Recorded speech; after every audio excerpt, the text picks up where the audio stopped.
말씀을 들으시기 바랍니다.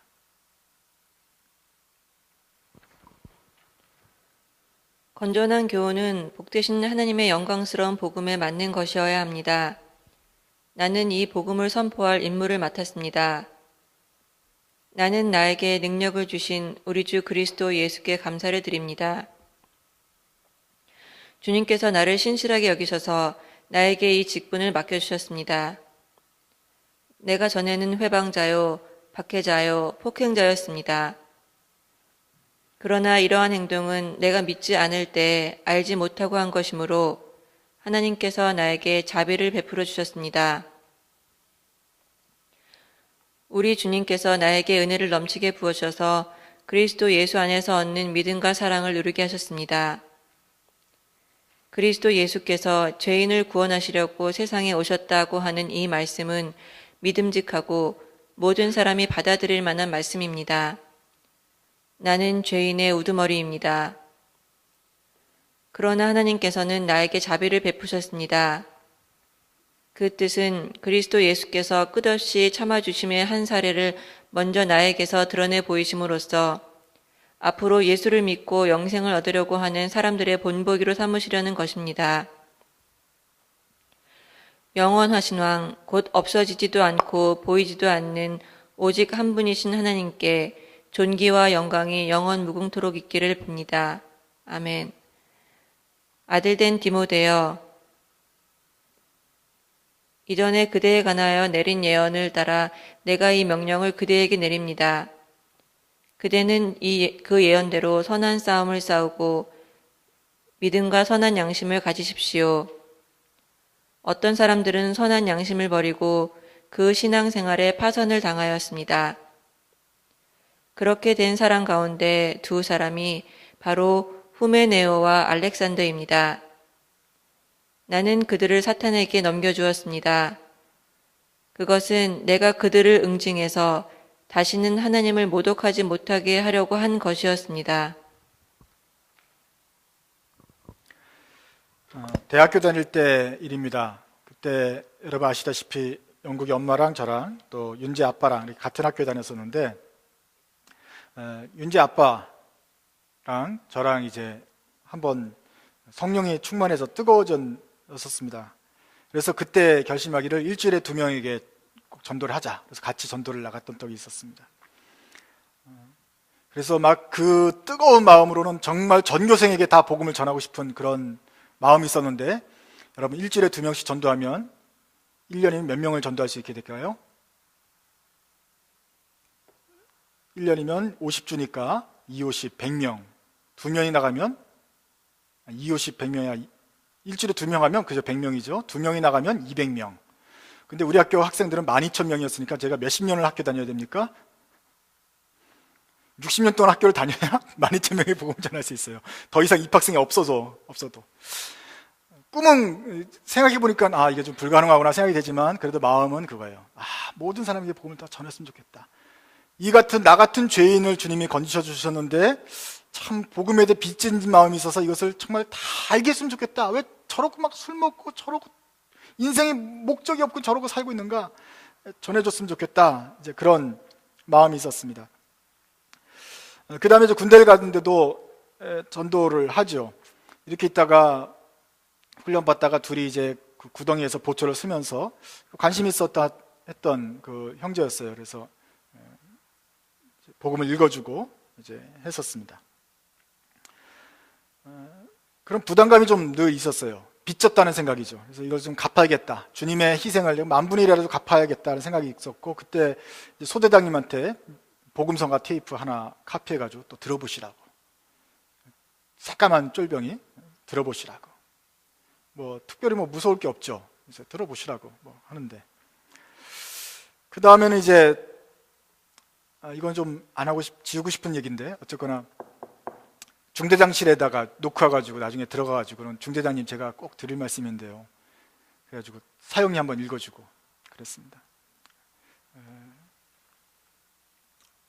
지금 생각하면은 중대장님 입장에서 볼 때 병사가 사형리 읽어주는 게 좋은가 아니면 군대 생활을 그냥 잘 해주는 게 좋은가 생각하면 정말 우습기도 하지만 그 중대장님이 하여간 들어주시고 자기도 이미 뭐 대구역에서 전도를 다 이미 이거 다 알고 있대요. 알고 있는데 뭐 일단 기억해 두겠노라고 뭐 이런 식으로 끝냈습니다. 물론 그 나중에 그 중대장님이 나중에 교회를 다니게 된 스토리가 또 있습니다만은 어쨌거나 제가 전도해야 되는 용기가 이제 그런 용기라기보다는 그 부담감이 제 있었다 하는 것입니다.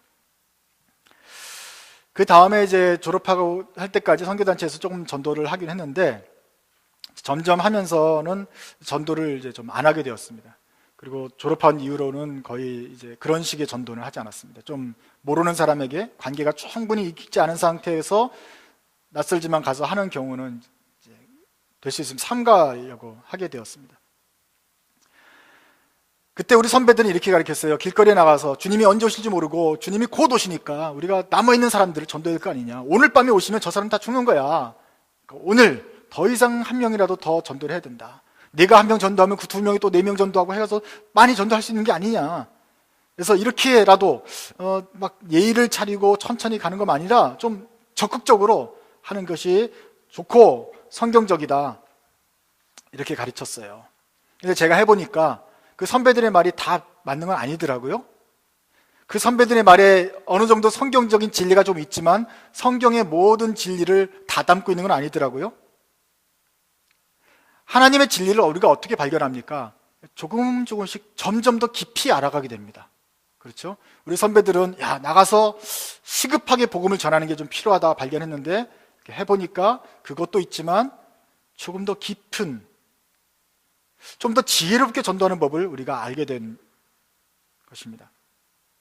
성경의 원리도 마찬가지입니다. 복음을 전하는 것에 대해서 우리가 들었던 그런 식만이 아니라 우리도 경험해보고 사회와 피드백을 받아가면서 조금 더 잘 할 수 있다는 것을 우리가 성경에서 발견할 수 있게 된다는 것입니다.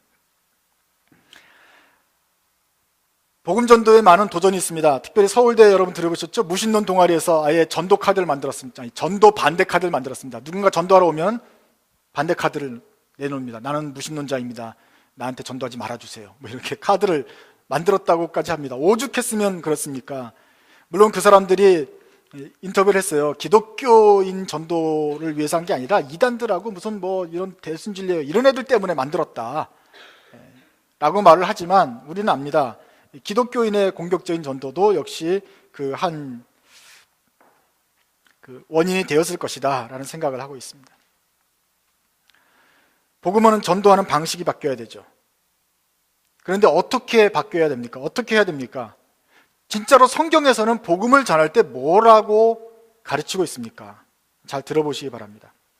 디모데전서 1장입니다. 사도 바울이 그 영광스러운 복음을 말합니다. 그 전까지는 잘못된 복음 말했어요. 이런 잘못된 복음을 가르치면 안 된다. 그래서 내가 디모데를 에베소 교회에 넣어둔 것이다 라고 말을 했고, 이제는 그러면 우리가 가르쳐야 될 진짜 복음은 무엇이냐?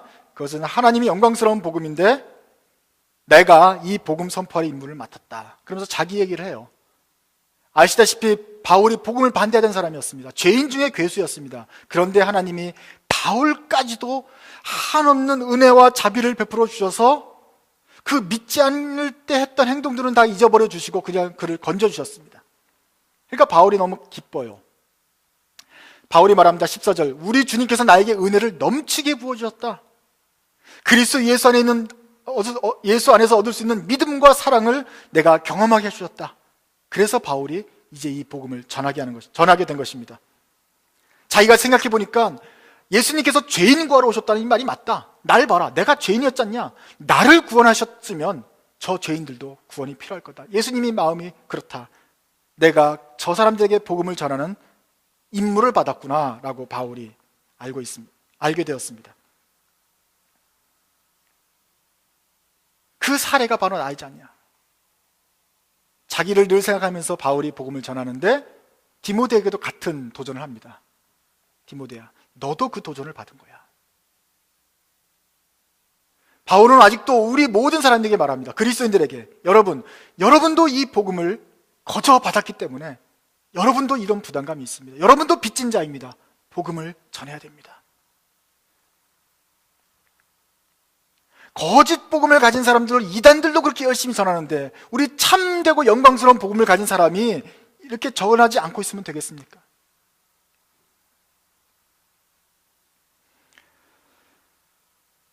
디모데야, 이 복음을 전해야 된다. 그러면서 18절에 이제 디모데를 권면합니다. 18절과 19절을 같이 읽겠습니다. 시작. 아들된 디모데여, 이전에 그대에 관하여 내린 예언을 따라 내가 이 명령을 그대에게 내립니다. 그대는 그 예언대로 선한 싸움을 싸우고 믿음과 선한 양심을 가지십시오. 그대가 받았던 그 예언이 있고 그의 사명이 있습니다. 이제 그것을 가지고 싸우십시오. 이 선한 싸움을 싸워야 됩니다. 싸워서 이겨야 됩니다. 이게 여러분의 임무입니다.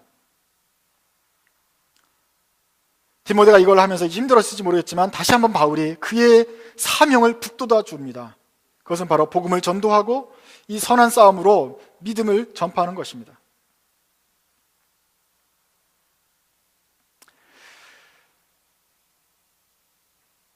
바울은 디모데가 이 선한 싸움에서 실패하기를 원치 않았습니다. 바울도 역시 끝까지 지금 목숨을 걸고 복음을 전하고 있다가 지금 감옥에 복음을 전하고 있고, 디모데도 역시 멀리서나마 복음을 전하게 되길 바라고 있습니다. 그런데 그 당시에도 모든 그리스도인들이, 모든 교회 지도자가 복음을 전하는데 성공한 것은 아니었습니다. 선한 싸움을 싸우다가 지는 사람들도 있었다는 것입니다. 그 밑에 있습니다. 어떤 사람들은 선한 양심을 버리고 그 신앙생활에 파선을 당하였습니다. 마치 배가 가다가 암초에 부딪혀서 물이 그냥 구멍이 뚫리고 물이 들어와서 배가 가라앉는 것처럼 파선을 당했다. 그렇게 된 사람 가운데 두 사람을 예를 들자면 후메네오와 알렉산더다. 믿음 생활을 가다가 싸우다가 복음을 전하다가 그냥 와가창해서 자기의 영혼까지, 믿음까지 상실되고 영혼이 타락한 사람이 있다. 후메네오 알렉산더다. 그 당시도 이런 문제가 있었다면 오늘날도 없겠습니까? 사도 바울은 그들을 내가 사탄에게 넘겨줄 정도가 되었다. 내가 그들을 응징해서 다시는 하나님을 모독하지 못하게 하려고 했다 할 정도로 그 사람들의 믿음이 얼마나 타락했는지, 그리고 그 지도자였던 그분들이 한 번 된 다음에는 다시는 헤어나올 수 없는 그런 지경에 빠지게 돼서 이 싸움에서 패배하게 되었는지를 강조하고 있습니다. 그렇기 때문에 디모데는 이 선한 싸움에서 이겨내야 됩니다. 그렇기 때문에 우리 그리스도인들도 이 복음을 전하다가 지면은 안 됩니다. 믿음의 파선이 되지 않고 복음을 잘 전할 수 있으려면 바울의 발을 따라야 됩니다. 바울은 지금 전도 얘기를 하고 있습니다. 나도 이 복음을 전하는 사명을 받았다. 내가 바로 이 복음을 전하는 사명을 받았고 너도 그 사명을 받았다. 그런데 이 사명 하다가 죽은 사람도 있다. 이 사명 전하다가 파선한 사람도 있다. 디모데야, 너가 파선당하길 내가 원치 않는데 그러려면 내 가르침에 따라서 복음을 잘 전해야 된다. 우리가 복음을 전하기 위해서 꼭 필요한 것들이 무엇일까요? 19절 한번 읽어보십시오. 같이 읽겠습니다. 시작. 믿음과 선한 양심을 가지십시오. 어떤 사람들은 선한 양심을 버리고 그 신앙생활에 파선을 당하였습니다. 디모데야, 선한 싸움을 싸워라. 여기서 지지 말고 이겨내라. 그런데 너에게 필요한 것이 두 가지가 있는데 뭐죠? 그것은 믿음이다. 그것은 선한 양심이다. 전도는 믿음으로 하고 또 우리는 양심을 가지고 싸웁니다. 먼저 믿음으로 하는 거 보시기 바랍니다. 당연하죠. 전도는 믿음을 믿는 사람이 전도하는 거지 뭐 안 믿는 사람이 전도하는 게 아니죠. 믿음이 없으면 어떻게 전도합니까? 그런데 예수를 믿는, 예수님이 나의 주인이라는 그 믿는 그 믿음도 필요하지만 또 어떨 때 필요하냐면 이 전도를 하면서도 역시 주님을 믿는 믿음이 필요합니다. 내가 이걸 지금 잘하는 게 맞나? 아니면 지금 이게 이렇게 전도하는 게 지금 주님의 뜻이 맞는가? 확신 가운데, 그런 것이 아니라 정말 단단한 확신 가운데 꾸준히 계속해서는 믿음이 필요합니다. 아, 이것이 정말 나에게 맡긴 사명이고 나의 임무다라는 그런 확실한 믿음이 있어야 이것을 계속 싸울 수가 있겠죠. 디모데야, 너는 이런 믿음을 가져야 된다. 내가 지금은 이렇게 전도를 해도 뭐 아무것도 보이지 않는 것 같고 사람들은 나를 핍박하는 것 같고 더 힘들어지는 것 같지만 그래도 주님께서 이 전도에 미련한 것을 통해서 열매를 거두실 것이다. 끊이지 말고 쉬지 말고 전해야겠다. 이런 믿음이 필요합니다. 그래서 내용, 우리가 가진 메시지도 바른 복음이어야 되고 바른 믿음이어야 되고, 전할 때도 우리는 이 전하는 것이 주님의 뜻에 맞다는 확실한 믿음을 가지고 있어야 됩니다. 그래야 포기하지 않지요. 그래야 싸우다가 중간에 관두지 않지요.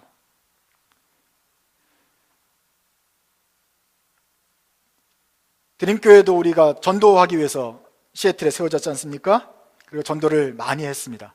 지나간 사람들 생각해보면 여러분 기억하십니까?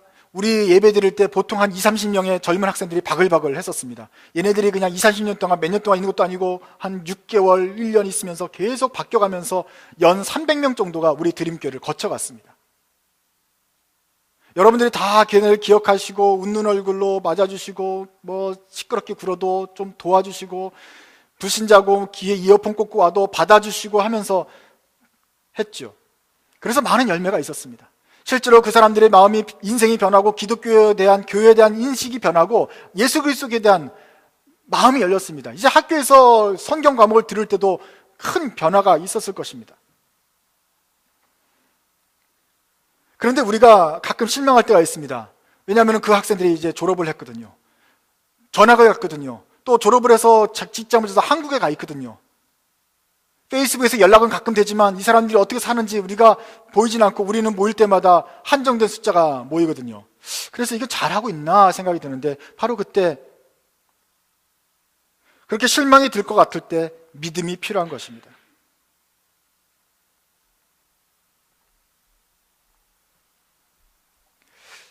집에 있으면 가끔 이제 교회로 전화가 옵니다.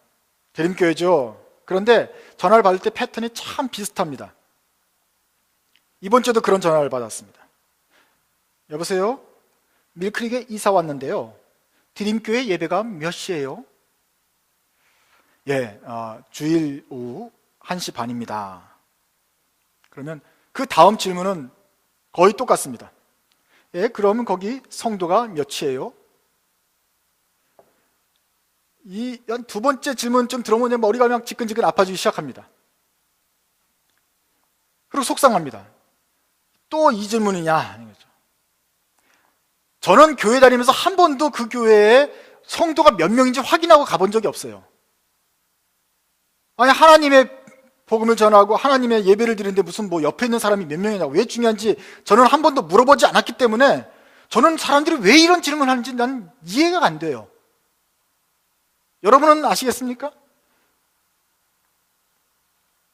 물론 이해는 가죠. 뭐 작은 교회 가서 막 부담감을 얻기 힘들다든가 뭐 당황하기 싫다든가 이런 짐작은 가지만 사실은 공감이 가지 않습니다.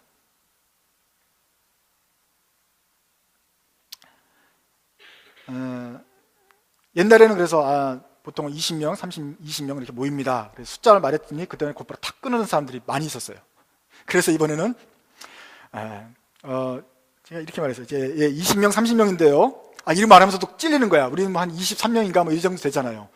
그래서 이거 또 부피를 말하는 거 아닌가 싶기도 하지만 어쨌거나 40명까지 다 모일 때 생각해서 20명, 30명인데요. 복음을 전하는 열정이 있고요. 사람들이 좋고 설교 말씀도 좋습니다. 이렇게 말했어요. 이건 사실입니다. 제가 평생 자기네 교회 소개하면서 김봉수 목사 입으로 김봉수 목사 설교 말씀 참 좋습니다라고 제 입으로 말한 게 평생 처음이란 말이에요. 앞으로도 좀 안 그랬으면 좋겠지만 그때는 이렇게 나왔어요. 옆에 집사람도 듣고 있는데 얼마나 얼굴이 뜨끈한지 난 모르겠어요. 왜냐하면은 또 이게 또 이렇게 몇 명입니다 그래서 딱 끊을까봐 좀 와서 좀 보고 좀 하나님 말씀 좀 들어보고 또 사람들하고 정말 이 신앙생활을 할 만한지 좀 보고, 신앙생활이 뭔지 그 사람이 생각하는 게 뭔지는 모르겠지만 좀 와서 보고 여기서 선교를 하고 같이 복음을 전했으면 좋겠다. 좀 와라. 이런 말을 했는데 아니나 다를까 오늘 안 오셨겠죠. 뭔가 좀 다른 어떤 걸 알고 싶은 것 같아요. 그분은 어쨌거나 그렇습니다. 이제 그런 전화를 이제 끊고 나면은 속상하죠. 뭐 어쩌자는 거야. 그래서 지금까지 그렇게 해서 끊은 사람만 와도 지금 꽉 찼을 거라는 생각이 들어요. 그죠? 그러니까 그럴 때마다 우리가 마음이 실망하고 슬퍼질 텐데 계속 전화는 또 올 거란 말이에요. 또 물어볼 거예요. 몇 명이에요? 물어볼 거란 말이에요. 거기서 뭘 하냐? 하나님 복음을 전하기 위해서 어떤 수고를 감당하고 있느냐? 어떻게 그것을 대안을 찾기 위해서 노력하고 고민하고 있느냐를 물어보지 않고 몇 명이에요? 물어볼 거란 말이에요. 그럼 우리가 속상할 겁니까? 계속해서? 아닙니다. 바로 그때 우리의 믿음이 필요합니다. 이 믿음으로 우리가 견뎌야 되고 선한 싸움을 계속 싸워 나가야 됩니다. 디모데도 바로 그런 어려움이 있었을 것입니다. 그럴 때 필요한 것이 바로 디모데에게 믿음이 필요했던 것을 바울이 알았습니다. 전도를 우리가 하는 건 아니죠. 하나님이 하시는 겁니다. 우리를 위해서 하는 것도 아닙니다. 주님의 영광을 위해서 하는 것입니다. 그리고 우리가 사람을 불러오는 것도 아니고 주님께서 사람을 변화시켜서 주님께서 그 마음이 이미 작용을 하시고 그 다음에 우리에게 맡기시는 것입니다. 그래서 우리는 믿음으로 전도하고 믿음을 위해서 하고 우리가 믿는 주님께서 영광 받으시도록 옆에서 돕는 것입니다. 우리가 어부라고 한다면 우리가 낚시질하는 게 아니고 우리가 그물을 터쳐놓고 있는데 밤이 새도록 안 맞아도 주님이 그 고깃대를 몰아다가 주시면 그물이 찢어질 정도로 끌어올리는 그런 일이 우리에게 있는 것입니다. 그런 주님이시라는 것을 우리가 믿는 믿음이 있어야 되겠습니다. 두 번째로는 선한 양심입니다. Good consciousness.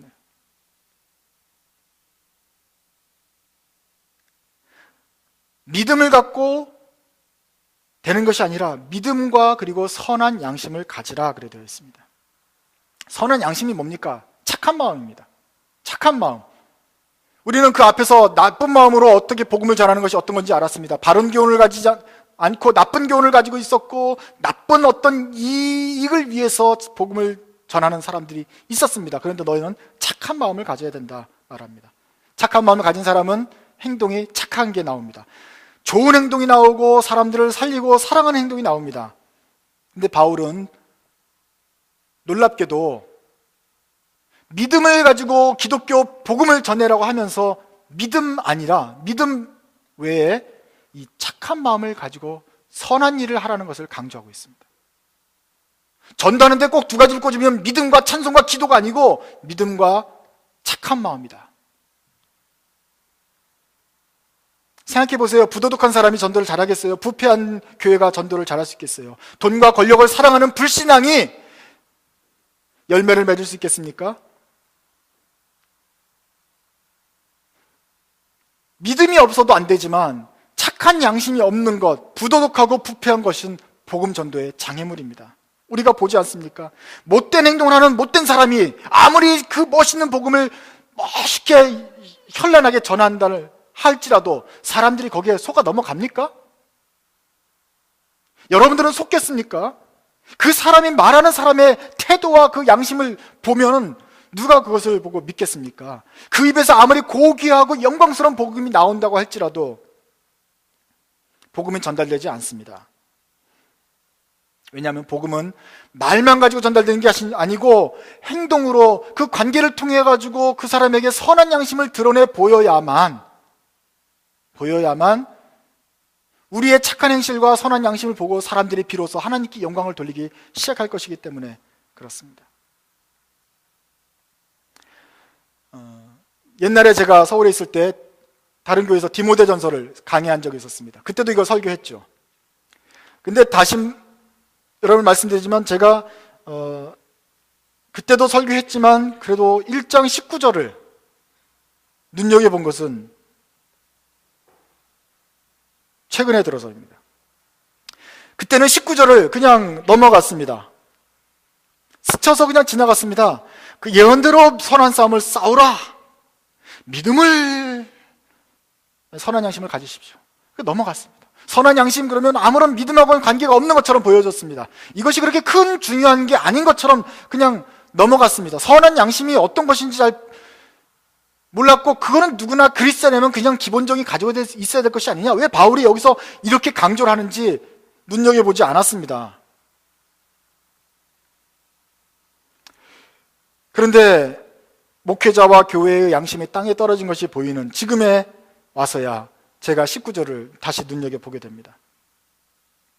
그때도 그런 것 같아요. 바울도 그 위험성을 봤던 것 같습니다. 믿음만이 아니고 믿음과 선한 양심을 가지라라고 디모데에게 경고했습니다.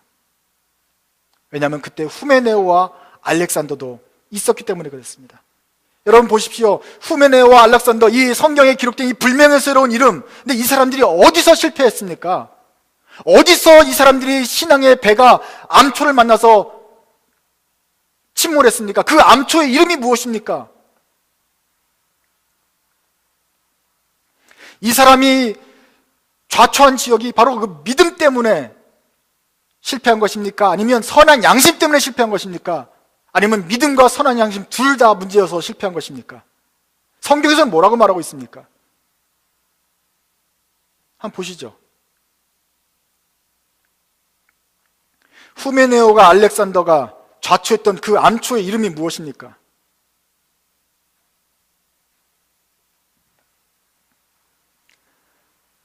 개역 성경이나 여러분 NIV 성경 찾아보시면은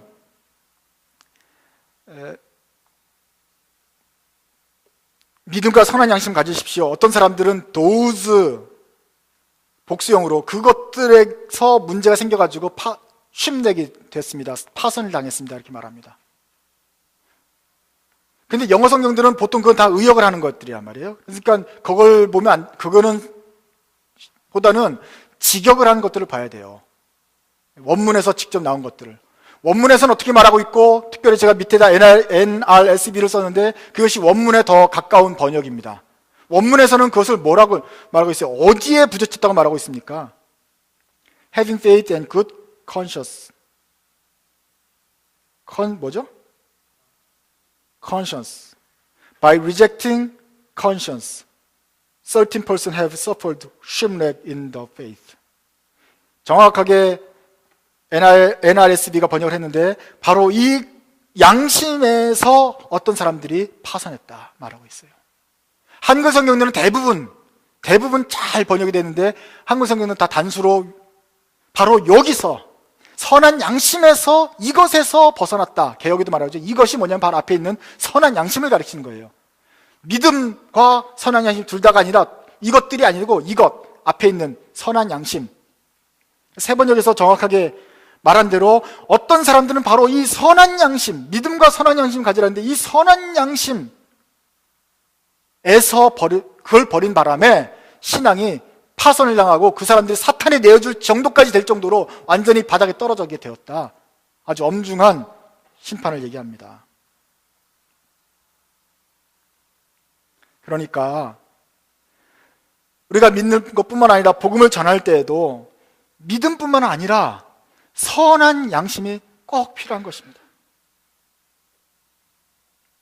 옛날 70년대, 80년대는 우리가 하도 막 사람들이 막 몰려들고 그러니까 이게 눈에 잘 보이지 않았어요. 그리고 선한 양심은 기본적으로 크리스찬들은 누구나 가지고 있어야 될 거라는 생각을 가지고 제가 교회에 들어왔기 때문에 잘 안 보였어요. 그런데 이제 보세요. 후메네와 알렉산더가 우리 교회들에게 있지 않습니까? 마치 양심에 화인받은 것처럼 그렇게 기회를 줘도 그 선한 양심에 파선한 사람들이 있지 않습니까? 그 결과 교회의 복음의 문이 닫히지 않았습니까? 저는 그 사람들의 믿음이 있었다고 생각해요. 그런데 양심이 없었어요. 성경에서는 믿음만 강조하지 않습니다. 믿음과 선한 양심을 동등하게 늘 봐왔습니다. 그런데 우리가 선한 양심에 대해서는, 선한 행동에 대해서는 조금 이렇게 스쳐 지나갔기 때문에 잘 강조가 안 됐어요.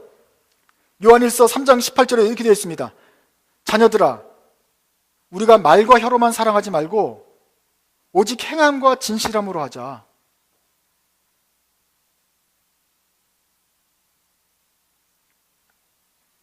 사랑할 때도 행함과 진실함으로 해야 되지만 전도할 때도 마찬가지입니다. 말과 혀로만 하는 게 아니라 선한 양심과 선한 행동으로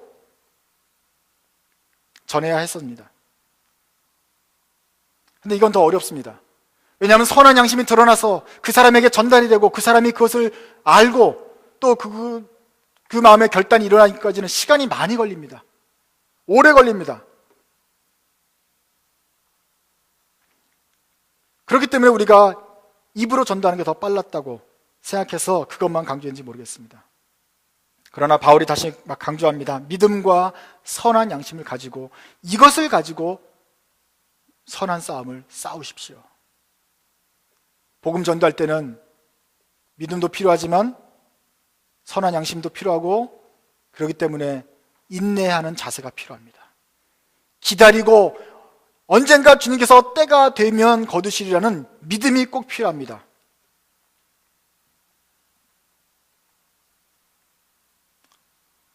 오늘 주님께서 분명히 말씀하신 것입니다. 우리가 오랫동안 주의 깊게 살펴보지 않았던 그 말씀, 우리가 이 중대한 복음을 선포할 임무, 이 엄한 명령을 받았다면 우리 모두 다 복음 전도자가 되어야 되는데 여러분들은 이제 믿음과 선한 양심을 가지고 복음을 전하십시오. 말만이 아니라 행동으로 우리의 선한 양심을 통해서 주님의 영광스러움이 드러날 수 있도록 그렇게 이 복된 복음을 전하십시오. 그러면 주님께서 죄인을 구원하기 위해서 오셨다고 하신 그 주님께서 그 죄인들에게 직접 은혜를 넘치도록 부어주실 것입니다. 그리고 예수 안에서 얻는 믿음과 사랑을 누리게 하실 것입니다. 복음을 전하기 하면서 낙심하지 말고 포기하지 말고 믿음을 가지고 끝까지 복음을 전하며 우리의 선한 양심을 통해서 또 선한 행실을 통해서 주님께 영광을 돌리는 참된 복음 전도자가 되시기 바랍니다. 기도하겠습니다.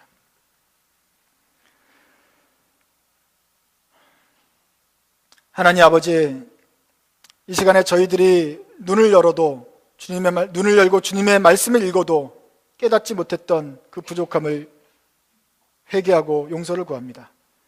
주님께서는 2000년 전부터 믿음과 선한 양심으로 복음을 전하라고 했는데 저는 지금까지 말로 전하는데 빨랐고 양심을 바로 갖는 데는 소홀히 했습니다. 그 결과 사람들이 하나님까지도 의심하고 주님의 선하심까지도 의심하고 실망하게 되는 결과를 가져왔습니다. 주님, 다시 한번 저에게 은혜를 주셔서 이 복음 전도자의 사명을 잘 감당할 수 있도록 도와주시고 우리 모든 사람들의 마음에 착한 양심 회복시켜 주셔서 주님께서 착하신 그 착하심을 저희의 삶으로 드러내는 저희들 될 수 있도록 도와주시옵소서. 복음을 전할 때 저희가 낙심하지 않기를 원하오니 다시 한번 굳은 믿음을 저희가 주시고 그 굳건한 믿음으로 선한 싸움 끝까지 싸우는 저희들 되게 해 주시옵소서. 주님께서 그 죄인들을 구하러 오신 그 마음대로 사람들을 움직이시고 그 사람들을 저에게 맡겨주실 것을 기대합니다. 예수님의 이름으로 기도드립니다.